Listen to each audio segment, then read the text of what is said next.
Two detectives injured in a helicopter crash while investigating the 1978 Spear Creek murders have spoken of the horrifying moment the aircraft plummeted to the ground, exploding on impact and showering them with fuel.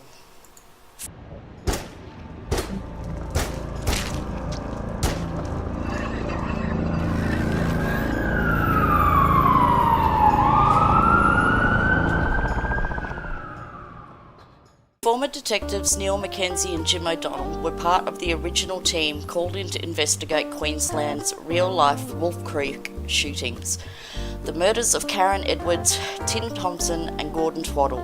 The case is currently being reviewed by homicide detectives who say they are confident it can be solved.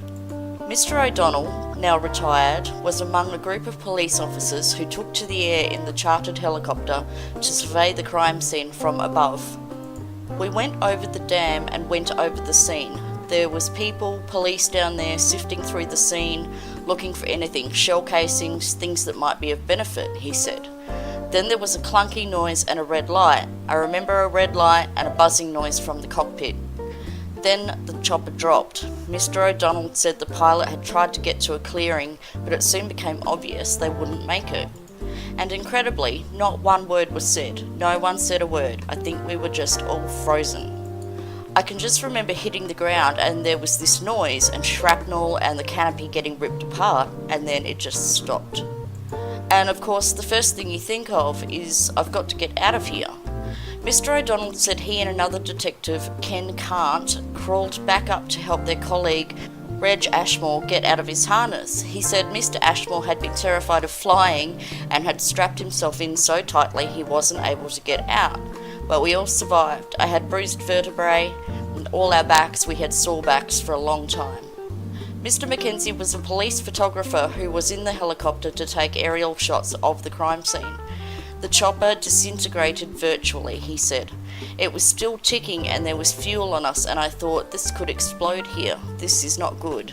My seat had broken out and it was sort of over on its side. To be quite honest, I did panic and I was trying to get my seatbelt to release, and I thought, get out of here as quick as you can. I couldn't get up and walk away because I was in such pain and I had to crawl away. I honestly thought it was going to explode. But after crawling away, Mr. Mackenzie realised he had left his camera behind, along with the undeveloped aerial pictures.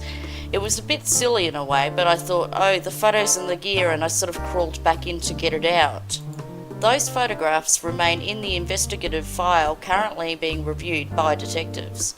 Mr. Mackenzie said a fire truck arrived on scene within minutes, having seen the helicopter go down from their base at the nearby airport.